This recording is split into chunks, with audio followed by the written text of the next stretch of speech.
orang bergelar Habib diparanin bapak-bapak, ditabokin. Pas ditanyain kenapa kamu pakai gelar Habib, menghina orang dengan kertas. Guru sekumpul dihina nasabnya, katanya tidak bisa masuk golongan Ba'alawi, tidak bisa masuk golongan Habib. Guru sekumpul bukan Habib, ada suratnya. Sultan Maulana Hasanuddin Asy-Syarif, Sultan Maulana Hasanuddin Banten, turunan Rasulullah dari Musa Al-Kadhim, anak cucunya hanya ditaruh nama Habib, dipukulin orang di Bekasi dulu. Sekarang nggak diambil-ambil, sini, enggak saya mau Musa Al-Kadhim, bukan kamu Ba'alawi, enggak saya Musa Al-Kadhim, enggak kamu Ba'alawi. Sekarang laris, sekarang cucu-cucu Wali Songo di rangkul, dirayu-rayu, kalian ini turunan Habib, kalian ini Ba'alawi. Dulu dihina-hina, hasil DNA sekarang menyebutkan mereka DNA-nya G. Non artinya G, ajam, lain Arab. Mereka bukan orang Arab. Jangankan turunan Nabi, kata hasil tes DNA menurut Dr. Sugeng, mereka ini bukan orang Arab acang. Kami adalah majikan kalian, kami adalah pemilik bangsa, kami adalah pemilik kedaulatan Indonesia. Karena di dalam tubuh kami mengalir darah suci kakek kami Rasulullah. Diam saudara.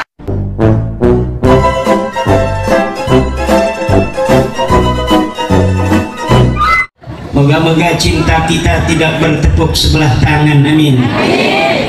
Betapa cinta bertepuk sebelah tangan itu menderita, betul? Kita pengen nikah dengan dia nggak mau nikah dengan kita, sakit apa tidak?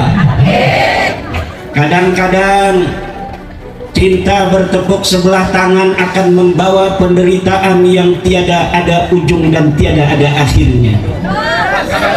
Zaman dulu ibu, ada orang yang menyatakan cinta kepada Allah, langsung ditolak oleh Allah dalam Al-Quran. Ada orang menyatakan cinta kepada Allah, langsung ditolak oleh Allah dalam Al-Quran. Wa qalatil yahudu wan nasara nahnu abna'ullahi wa ahibba'uh qul falima yu'adzibukum bidunubikum bal antum basyarum mimman khalaq. Ini ayat penolakan cinta dari Allah kepada orang-orang Yahudi dan pada orang-orang Nasrani. Orang-orang Yahudi dan orang-orang Nasrani mengatakan bahwa kami adalah anak-anaknya Allah, kami adalah habib-habibnya Allah. Katakan Muhammad, kalau mereka anak Allah, kalau mereka habib-habibnya Allah, falima yu'adzibukum bidunubikum, maka karena apa Allah menyiksa mereka dengan sebab dosa-dosa mereka. Bal antum basyarum mimman khalaq, kalian tidak lain hanyalah manusia biasa seperti manusia biasa lainnya. Ditolak oleh Allah. Orang-orang Nasrani yang menyatakan bahwa dirinya adalah anak Allah, lain sia lain anak lain. Orang Yahudi mengatakan anak Habib, anak Habib, anak Habib, lain sia lain Habib. Namun sia Habib kunaon eta leluhur sia dijadikan monyet, leluhur sia dijadikan betul ku Allah Subhanahu wa taala. Qiradatan wa khanajir di dalam Al-Qur'an leluhur orang-orang Yahudi, tapi orang Yahudi merasa dirinya seperti kekasih Allah. Mereka ingin disebutnya Habib. Habib itu bahasa sininya sayang. Orang Yahudi pengen disebutnya sayang sama orang yang tidak pernah dia kenal. Kalau ketemu ayang pengen minum, ayang pengen makan, ayang pengen ngopi, padahal itu bukan istrinya, padahal itu bukan suaminya, itu bukan keluarganya. Tapi dulu orang-orang Yahudi pengen dipanggilnya sama siapa saja, ayang, beb, bib itu ayang, Habib itu sayang. Itu orang-orang Yahudi. Diterjemahkan di dalam Al-Quran, diinskripsi oleh Al-Quran, diprasastikan oleh Al-Quran. Dulu ada orang-orang yang pengen dipanggilnya ayang, orang-orang yang pengen dipanggilnya bib, orang-orang yang pengen dipanggilnya Habib, tetapi Allah katakan bal antum basarum mimman khalaq, tidak lain kalian manusia-manusia biasa sama dengan orang-orang lainnya. Qul falima yu'adzibukum bidunubikum, hei orang Yahudi, kalau kalian merasa bahwa kalian adalah orang-orang yang dicintai Allah, kenapa Allah menyiksa kalian dengan sebab dosa-dosa kalian? Kenapa leluhur-leluhur kalian di bumi hanguskan? Kenapa leluhur kalian ada yang dijadikan monyet? Kenapa leluhur kalian ada yang dijadikan babi? Kalau kalian kekasih Allah, nggak mungkin Allah sampai menyiksa ayah-ayah kalian menjadi monyet, menyiksa ayah-ayah kalian menjadi bedul. Nyaman tuh bedul di dia. Di dia bedul naon? Cadua. Sangkain dikeresak aja bedul. Di dia menceleng beren. Ayah, bagong. Jelma-jelma Yahudi ibu-ibu dijadikan bagong ku Allah. Kunaon mana yang dijadikan bagong? Ku sabab dosa-dosa mereka. Nah, Allah, kalau mereka merasa habib-habibnya Allah, kekasih-kekasihnya Allah, merasa doa-doanya terkabul, kenapa negara mereka selalu kekeringan? Kenapa mereka negaranya tidak damai-damai? Kenapa perang selalu perang di negara orang-orang yang merasa dirinya sebagai habib-habibnya Allah, kekasih-kekasihnya Allah? Katanya keramatnya hebat, bisa ngislamin orang yang ada di dalam kubur, sudah mati bisa masuk Islam, keramatnya orang-orang sana. Coba langsung Sia keramatnya hebat, perang di negara Sia, turunkan.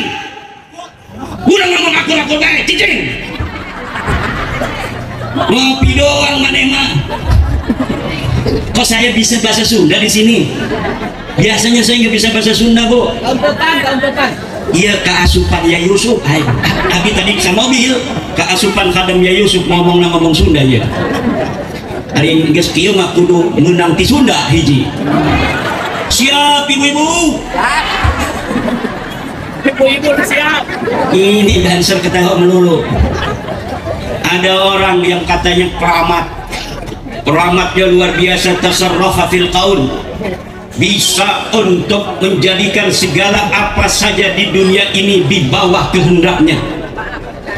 Ada yang bisa untuk salat jenazah padahal dia udah mati.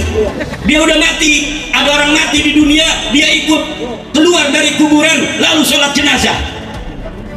Ada orang yang lagi ribut, dia tahu dalam kuburan, dia keluar dari kuburan, katanya mendamaikan orang yang ribut.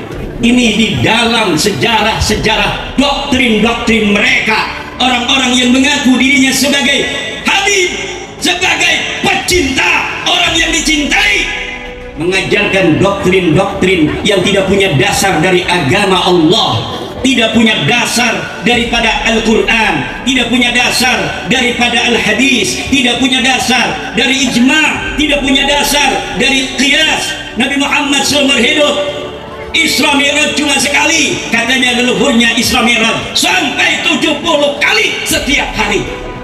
Masuk akal apa tidak? Sama Mi'raj ke kamar berat. Banyak sekali cerita-cerita palsu, cerita-cerita khurafat, cerita-cerita yang tidak berdasarkan kenyataan, cerita-cerita yang bahkan mengalahkan mukjizatnya Nabi besar Muhammad sallallahu alaihi wasallam. Dan ini umat Islam Indonesia, warga NU harus hati-hati, harus mulai cerdas. Jadi ketua NWCNU harus cerdas, bukan hanya memobilisasi masyarakat untuk tetap di dalam ahli sunnah wal jamaah, tetapi juga kita harus berhati-hati. Banyak sekarang orang yang mengaku ahli sunnah wal jamaah, tetapi tujuannya adalah untuk menyesatkan umat Islam dari siratal mustaqim, dari ajaran para nabi, dari ajaran para wali, dari ajaran para sahabat, dari ajaran wali songo.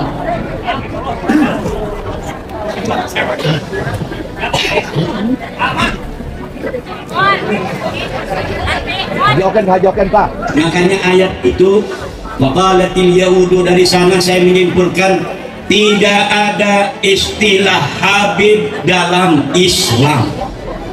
Tidak ada istilah Habib dalam, disanggah pernyataan saya dalam sebuah ceramah. Katanya itu Kiai Ma'rudin gak baca Al-Quran. Di dalam Al-Quran banyak disebutkan innallaha yuhibbut tawwabina wa yuhibbul mutatahhirin. Allah mencintai orang-orang yang taubat dan Allah mencintai orang-orang yang wudu, orang-orang yang bersuci. Berarti di situ ada yuhibbu, berarti Allah cinta, yang dicintai namanya Habib, berarti orang yang taubat adalah Habib, orang yang berwudu adalah Habib. Betul kalau dari sisi lugawi, istilahan lugawiyan betul ada istilah Habib di dalam Al-Quran.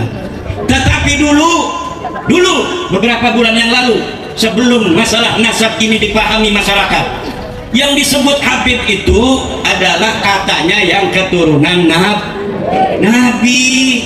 Kata saya tidak ada istilah Habib dalam Islam. Maksudnya dari Al-Quran tidak ada disebutkan bahwa seorang keturunan Nabi dari Nabi besar Muhammad SAW harus bergelar Habib. Teu aya di hadis, teu aya hadis anu nunjukkan bahwa anu ngaku keturunan Nabi kedah make gelar Habib. Teu aya. Tina ijma teu aya ijma sahabat Rasulullah, ijma ulama yang menyatakan bahwa keturunan Nabi bergelarnya Habib. Nggak ada. Cocok. Dari kias tidak ada sandarannya, adna qarinah kecil. Kalau dalam tradisi Islam ada. Turunan Nabi memakai gelar tertentu ada. Apa gelar yang dipakai dulu oleh ulama untuk turun Nabi? Sayyid dan Syarif. Gelar keturunan Nabi menurut tradisi pemahaman Islam adalah Sayyid dan Syarif. Perempuannya Sayyidah, perempuannya Syarifah. Itu ada nomenklatur, presidennya dari dulu ada di ulama-ulama. Tapi kalau Habib nggak ada turunan Nabi, gelarnya gelar Habib. Dulu begitu saya bilang. Kalau ada orang bergelar Habib, diparanin bapak-bapak, ditabokin. Pas ditanyain, kenapa kamu pakai gelar Habib? Karena saya namanya Habibur Rahman, dipanggil Habib. Salah orang. Itu sampai mereka menampalin orang yang namanya Habib, yang mengaku Habib dipanggil Habib. Sampai mereka segitunya berani untuk menghilangkan kemanusiaan, menampar orang, ngejorogin orang, menghina orang dengan kertas. Guru sekumpul dihina nasabnya, katanya tidak bisa masuk golongan Ba'alawi, tidak bisa masuk golongan Habib. Guru sekumpul bukan Habib, ada suratnya. Sultan Maulana Hasanuddin As-Sayyid As-Syarif, Sultan Maulana Hasanuddin Banten, turunan Rasulullah dari Musa Al-Kadzim. Anak cucunya hanya ditaruh nama Habib, dipukulin orang di Bekasi dulu. Sekarang nggak diambil-ambil, hei sini, enggak saya mau Musa Al-Kadzim, bukan kamu Ba'alawi, enggak saya Musa Al-Kadzim, enggak kamu Ba'alawi. Sekarang laris. Sekarang cucu-cucu Wali Songo di rangkul, dirayu-rayu, kalian ini turunan Habib, kalian ini Ba'alawi. Dulu dihina-hina. Dulu dihina-hina. As-Sayyid As-Syarif, Sultan Maulana Hasanuddin, keturunannya dihina. Bahkan Sunan Gunung Jati Syarif Hidayatullah dihina oleh orang yang mengaku namanya Habib. Masih ada videonya di YouTube. Guru kita bersama Abuya As-Sayyid As-Syarif, Buya Dimyati, Buya Muhtadi, dihina-hina oleh mereka, disebut hai ajam. Ada nasib videonya di YouTube. Seorang Habib namanya Habib Umar, dia panggil Abuya As-Sayyid As-Syarif Muhtadi bin Dimyati dengan sebutan ajam. Apa itu artinya ajam? Bukan orang Arab. Langsung langit marah. Langit marah. Hasil DNA sekarang menyebutkan mereka DNA-nya G. Non artinya G, ajam. Lain Arab. Mereka bukan orang Arab. Jangankan turunan Nabi, kata hasil tes DNA menurut Dr. Sugeng, mereka ini bukan orang Arab acang, jangankan keturunan Nabi besar Muhammad sallallahu alaihi wasallam. Maka dulur-dulur, dengan maulid ini mari kita, semua sudah berlalu, semua kita sudah tahu, tapi kita tidak punya dendam. Kita ingin kita bersama-sama, ayo hidup seuyunan, betul, saling hormat menghormati. Dulu kita dihina, kita tidak ngapa-ngapain, betul tidak? Hanya saja ketika hari-hari ini banyak sejarah-sejarah yang dirubah, kita takut anak cucu kita nanti dia tidak tahu sejarah yang asli. Anak cucu kita nanti sejarah bangsanya melenceng kemana-mana, tidak sesuai dengan faktanya. Ayo kita hidup bersatu, ayo kita hidup seuyunan, tapi jangan ada lagi kata-kata orang Indonesia yang laki-laki ganteng tidak boleh kawin dengan perempuan dari satu golongan manapun. Kalau misalnya kita ngadu nasab, turunan Sultan Hasanuddin bukan hanya turunan Nabi, tapi turunan raja-raja. Kalau yang sekarang ada, Banten itu 17 raja, 17 sultan. Kalau dia turunan raja terakhir tahun 1808, maka dia dari Banten saja keturunan 17 raja. Kemudian dari sebelum Banten, yaitu ketika Pajajaran, Raja Siliwangi yang kelima, Siliwangi keempat, ketiga, kedua, kesatu, kemudian kerajaan Galuh, kemudian kerajaan Sunda, berapa raja, kemudian kerajaan Mojopahit, karena Kesultanan Banten juga adalah cucu daripada Demak Bintoro. Karena apa? Karena Sultan Maulana Hasanuddin mempunyai istri Nyai Ratu Purnamasidi, putra daripada Raden Patah Demak. Raden Patah Demak adalah putra daripada Raja Majapahit terakhir, namanya Brawijaya V. Jadi keturunan Banten adalah keturunan para raja-raja Majapahit. Raja-raja Majapahit keturunan daripada raja-raja Singosari, raja-raja Tunggul Ametung segala macam, Ken Arok, Medang Kemulang, Taruman Negara, Salaka Negara, dan lain sebagainya. Kalau ngadu nasab, iya, kita orang Banten bukan hanya turunan Nabi, tapi turunan puluhan raja-raja besar di tanah Jawa.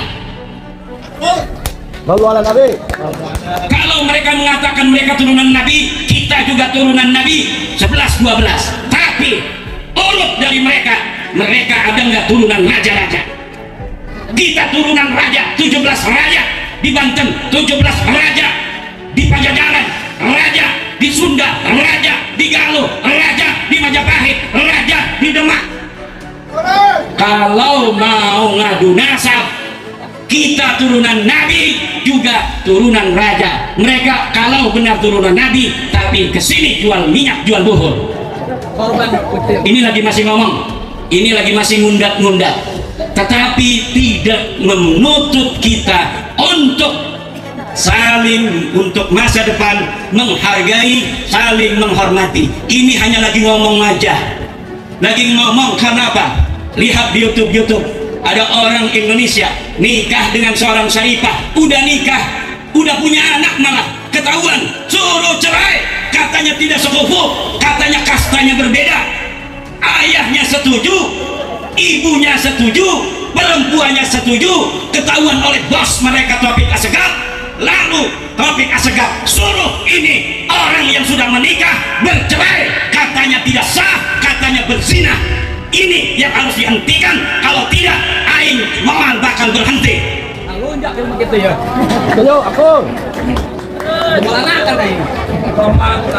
Ibu bapak hadirin ma'asyiral muslimin rahimakumullah, itu satu harus dihentikan. Di tengah-tengah bangsa Indonesia, keturunan para raja, yang kami keturunan daripada orang-orang yang dapat menciptakan Borobudur ketika negara-negara Arab belum punya apa-apa. Kita sudah punya Prambanan ketika negara Eropa belum punya Menara Eiffel. Maka tidak boleh bangsa Indonesia yang keturunan orang-orang besar, turunan Sailendra, orang yang bisa mengalahkan Mongol, dihina oleh siapapun. Karena mulai saat ini siapapun yang menghina kebangsaan kami, bangsa Indonesia, bangsa Nusantara, akan berhadapan dengan seluruh putra putri Nusantara. Takbir. Messi urusan rusuh ya. Kenapa kita harus ngomong agar mereka ngerti? Karena dianggapnya kita nggak ngerti tentang sejarah kita. Betul tidak? Dianggapnya kita tidak mempunyai harga diri sebagai bangsa Nusantara. Orang Pasauran tidak tahu kalau di Pasauran dulu ada kerajaan besar. Kerajaan pertama di Indonesia itu dari Pasauran, di Pandeglang, tepatnya di Mandalawangi. Itu jauh di dia, berapa kilo? 17 kilo. Asal seluruh dari kerajaan di Nusantara adalah Pandeglang. Namanya kerajaan Salaka Nagara. Pada tahun 1 Masehi di Pandeglang sudah ada kerajaan besar namanya Salaka Negara. Dari Salaka Negara inilah diturunkan para keturunan raja-raja se-Indonesia. Dari Bantennya, dari Jabarnya, dari Jatengnya, dari Jatimnya, dari Acehnya, dari Borneonya, dari Sulawesinya, dari Malukunya, semua turunan raja-raja Pandeglang. Iya, sesa-sesana ya, turunan raja-raja ya. Iya, kamu manis-manis. Apa manis bahasa Sundanya? Amis-amis. Kalau bahasa Jawa amis itu ikan tuh.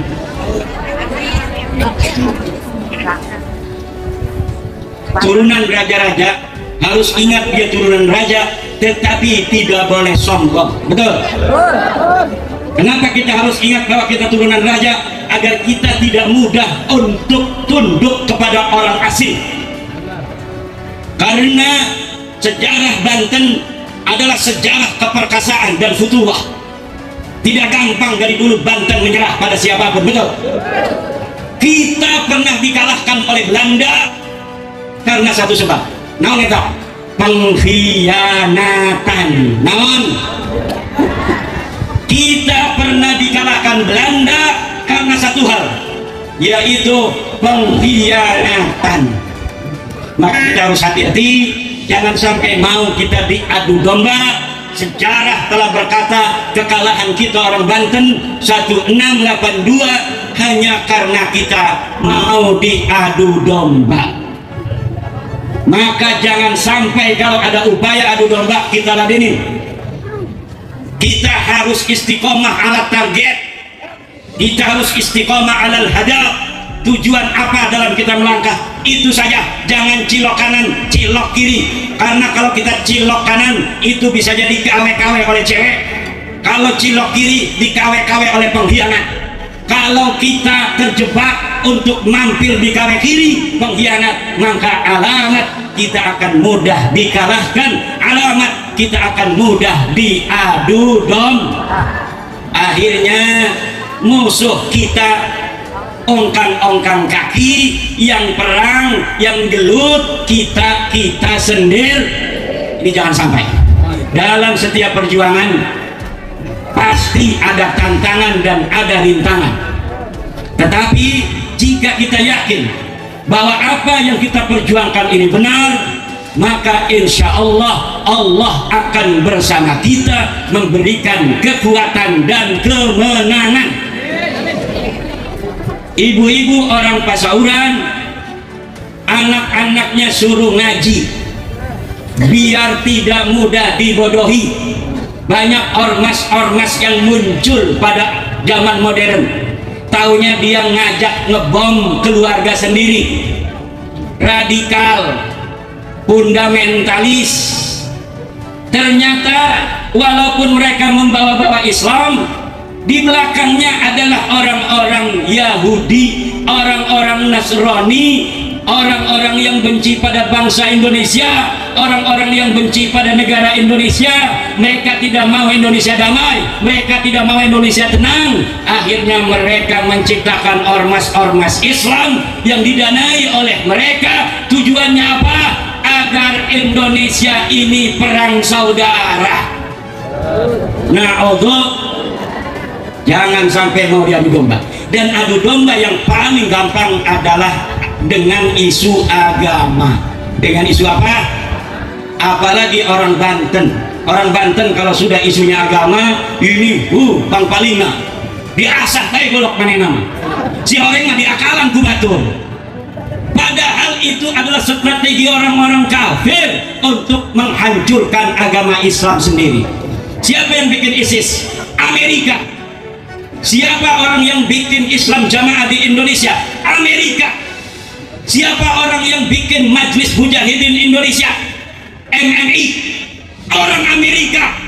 Tapi atas nama Islam, dengan mengambil tokoh-tokoh Islam untuk merekrut orang-orang Islam, kemudian mengebom orang-orang mengkafirkan orang-orang bahkan ibunya sendiri dikafirkan. Kalau anak ibu kuliah di Jakarta, kuliah di Serang, pesen, kamu jangan masuk HTI, kamu jangan masuk ormas-ormas yang tidak sesuai dengan jati diri bangsa, yang tidak sesuai dengan guru ngaji di Pasauran, yang tidak sesuai dengan guru ngaji di Bojonglor, yang tidak ngaji Fathul Mu'in, yang tidak ngaji Fathul Qorib. Siapa saja yang ngajak-ngajak kamu untuk menjauhi Nahdlatul Ulama, jangan mau. Karena nanti pas pulang, dia bukan jadi kiai, bukan jadi orang pinter, malah orang keblinger. Salaman nama ibunya nggak mau nyentuh, katanya ibu masih dalam keadaan kafir, ibu najis. Nah, untuk bilang nih, ada organisasi yang tidak mewajibkan anggotanya sholat 5 waktu. Kebansun mau minum. Ada lagi organisasi yang kalau ada orang lain sholat di masjidnya harus dipel karena najis. Ada lagi organisasi yang menyebut orang yang hormat pada bendera Indonesia ini adalah musyrik. Ada lagi orang yang menyebut orang yang masih percaya pada Pancasila adalah togut, dan lain sebagainya. Kalau sudah ada ciri-ciri anak-anak bapak-bapak dan ibu-ibu, sudah ada ciri-ciri demikian, i'lam, ketahuilah bahwa anak-anak ibu sudah kena virus radikal. Sebentar lagi dia mau ngebom masjid itu. Siapa orang-orang yang ngebom masjid di Suriah? Orang Islam yang menganggap orang yang sedang sholat itu karena tidak membantu ISIS maka dia kafir, yang boleh dibom, boleh dibunuh.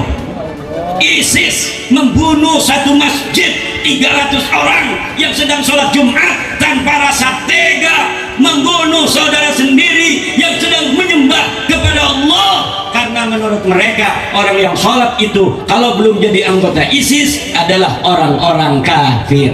Nah, kita banyak masalah ini Indonesia, walaupun kita tenang-tenang saja karena belum masuk di Pasauran.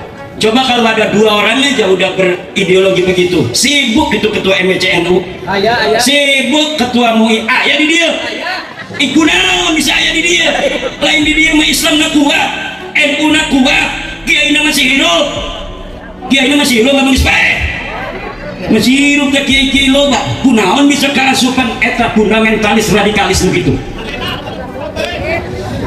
Pokoknya ulah sampai anak ibu-ibu terbawa oleh aliran-aliran yang lain, ormas-ormas yang lain. Wakafa bi NU jam'iyatan, wakafa bi NU jam'iyatan, wakafa bi NU jam'iyatan. Insyaallah kita akan bahagia dunia dan akhirat. Kalau sudah kita lepas dari NU, kalau sudah kita jauh dari kiai-kiai kampung, maka alamat kita akan dibawa tersesat, dimanfaatkan kemanusiaan orang, dimanfaatkan keluguan orang, anu kelompok-kelompok yang bukan Nahdlatul Ulama. Kalau Nahdlatul Ulama tidak pernah ngakalin anggotanya. Nahdlatul Ulama anggotanya kiai-kiai di majelis taklim, ngajarin ngaji. Kadang-kadang dia ngajarin ngaji, dia yang bawa kopi. Itu kiai NU. Dia ngajar ngaji, dia bawa kopi, bawa ngamplopin sendiri, takut dimarahin oleh istrinya. Mana amplopnya? Ngajar ngaji saya amplopan. Yo, padahal ngamplop sorangan. Itu kiai-kiai NU. dia sampai begitu? Karena ingin mendapat pahala saja. Kalau bukan kiai-kiai NU, dia mengumpulkan orang, itu ada tujuan selain kemaslahatan orang yang dikumpulin. Aya bae tujuan naon, disoting engke, oh eta imam besar cenah, loba jamaahna. Bisa dijual ke calon presiden eta. Tapi kiai NU mante, bahkan kiai NU diakalan bae ku jamaah. Kiai NU eta diakalan jamaah. Mampir ke rumah kiai, kiainya ngeluarin rokok, aduh biasa action, duh rokok ketinggalan kiai, aduh cuma abu aja tah kiai NU tah bu perlu diongkosan kunaon eta kiai NU kok kitu ikhlasna tapi barokah hidupnya karena manena ikhlas tawakal ku Gusti Allah, makanya dibalas oleh Allah ad'afan mudha'afa, dibalesna eta kiai-kiai anu ikhlas tina Nahdlatul Ulama eta tikel-tikelana tikelan ente kaitun pokokna mah jelema anu paling sugi di pasauran can tentu pamajikanna dua, betul, tapi kiai anu teu boga duit dua pamajikanna bener teh? Bener cek ibu-ibu ge, setuju eta ibu-ibu tah eta nunjukeun barokah eta ibu, nunjukeun eta teh barokah. Yang kaya raya punya istri dua gelut melulu, betul, cengker di pasar, pamajikanna kiai can mireng, can denge aya ribut di pasar eta, bener teh? Eta ya dulu ala annahu barokah. Alhamdulillah paling gelupna di SMS, gelup di WA, siapa pemajikan morak lobalagana paling di WA. Alhamdulillah bu, tanggal berapa? Bukan lahirnya baginda Nabi, tahun naon, poe naon, poe Senin eta teu aya ikhtilaf. Para ulama setuju bahwa semuanya sepakat Nabi Muhammad lahirnya hari Senin. Linasin fih, karena ada nasnya, fihi wulidtu wa fihi unzil alayya. Tapi kalau tanggalnya tanggal 12 fihi khilafun, ada ikhtilaf ulama. Ada yang ngomong tanggal 12, ada yang ngomong tanggal 8, ada yang ngomong tanggal 9, ada yang ngomong tanggal 11, ada yang ngomong tanggal 2. Bulan lagi beda-beda. Aya nu ngomong bulanna bulan Rabiul Awal, aya nu ngomong bulanna bulan Muharram, aya nu ngomong bulanna bulan Rajab. Tapi jumhur ulama mengatakan bahwa maulidnya Nabi besar Muhammad terjadi hari Senin, tanggal 12 Rabiul Awal, tahunnya tahun kunaon eta di ngaranan tahun gajah. Kumadak aya pasukan Tiaman, pasukan gajah Tiaman bade nyerang ke Mekah, hoyong menghancurkan Ka'bah. Kenapa orang Yaman pengen ngancurin Ka'bah, pengen ngancurin Mekah? Karena hasud, iri, dengki.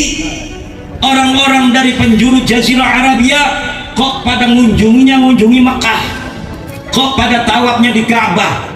Akhirnya ada seorang raja hasud, iri, dengki, namanya Abroha. Siapa namanya? Ini Abroha. Dia bikin gereja yang besar, namanya gereja Al-Qalis. Dia berharap dengan settingan yang indah, taman-taman di sekitarnya, disiapin kolam renang, disiapin permainan anak, disiapin tempat parkir yang luas. Mudah-mudahan orang tidak datang ke Mekah, orang-orang tidak tawaf di Ka'bah, pada datangnya semuanya ke Yaman. Tapi ternyata harapan tinggal harapan. Orang-orang Arab tetap datangnya ke Mekah, tawafnya tetap di Ka'bah. Akhirnya Raja Abroha Yaman menyiapkan pasukan, puluhan ribu pasukan, menyerang Mekah, menyerang Ka'bah. Dia menggunakan seekor gajah sebagai kendaraannya yang namanya Mahmud. Dia datang ke Mekah, dia berniat menghancurkan segalanya. Di tengah jalan yang sudah memasuki kota Mekah, apa saja yang ada milik orang Mekah dirampas. Ada kambing dirampas, ada pos ronda dihancurkan, ada ontanya Abdul Muthalib dirampas. Abdul Muthalib orang kaya, ontanya di Mekah ratusan dirampas oleh Abroha, kemudian diganti.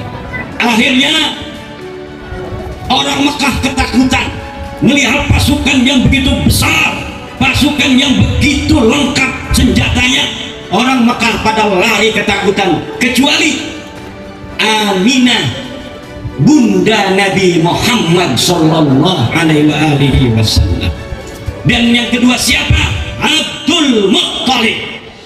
Semuanya pada ketakutan. Aminah tetap di rumah, dia memegang perutnya, seakan-akan dia tahu bahwa akan melahirkan seorang besar yang tidak takut apapun, namanya Muhammad sallallahu alaihi wasallam.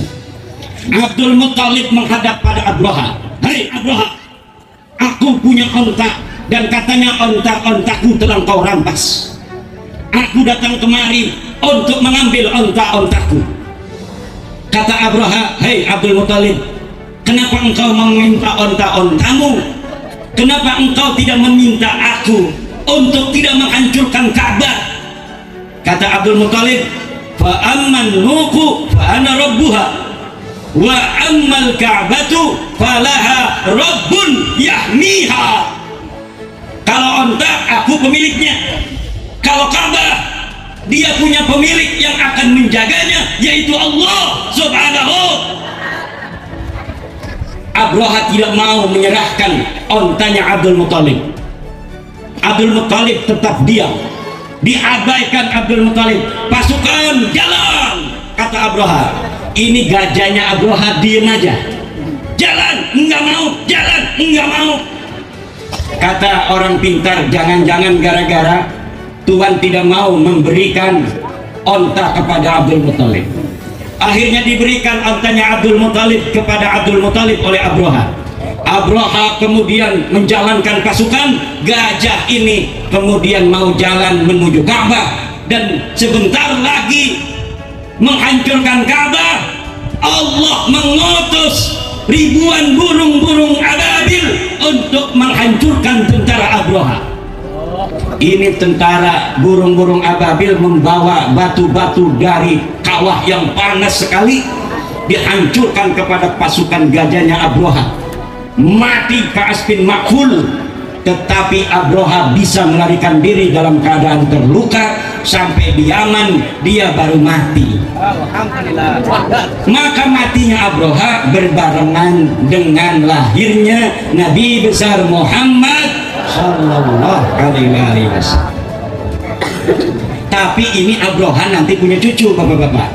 Cucunya ini jadi sahabat Nabi, jadi ulama yang dia periwayat hadis. Namanya Abroha juga, Abroha bin Surahbil bin Abroha. Abroha bin Surahbil bin Abroha. Ini dia ulama besar. Ini menunjukkan nasab itu tidak penting. Anaknya penjahat agama Abroha jadi ulama.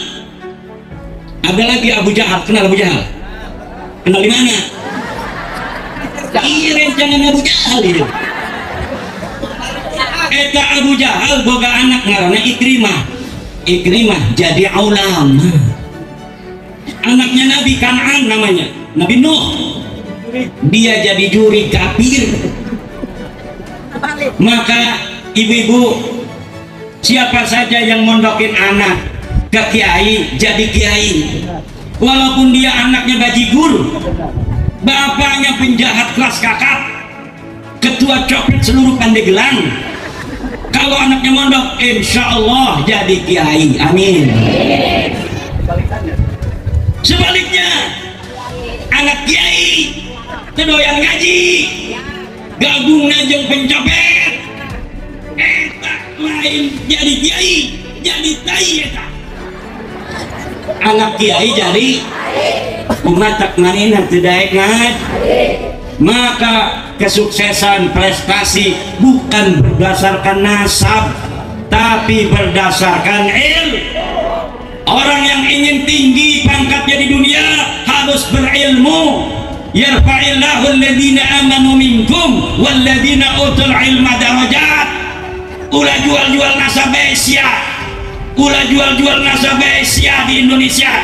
Berilmu ayam dihormatan, berilmu kalau memang ingin tinggi pangkatnya. Kalau pengen mulia, takwa, inna akramakum indallahi atqakum. Sesungguhnya orang-orang yang paling mulia di sisi Allah adalah orang yang paling bertakwa. Bukan orang keturunan raja, bukan orang keturunan kiai. Anak kiai itu bisa ngaji, biarin aja. Tapi kalau ada orang anak tukang kolektor, anak tukang kebon, ente mondok, ente sekolah bapakna, tapi hoyong anaknya ia berilmu, dipondokkan ke kiai, dipondokkan ke santri, dipondokkan ke cadasari, jadi jelma. Eta nasab ente penting, anu penting adalah ilmu. Lo bak kiai kiai anu teu nyaho nasabna, bener. Kemana bawa pulang? Kemana ieu nasab aing? Ulah neangan nasab jebluk eta ka Abu Jahal kumaha?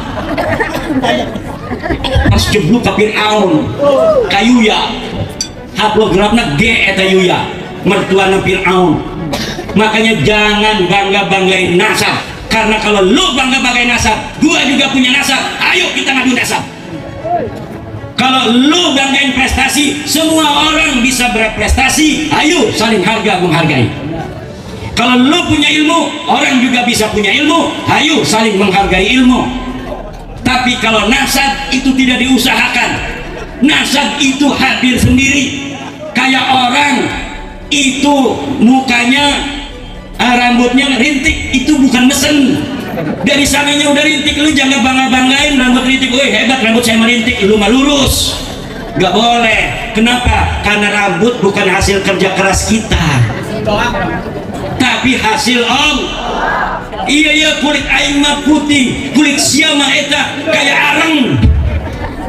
Salah nyetak cenah. Ulah gitu eta urang putih kulitna, hidung kulitna eta di Allah.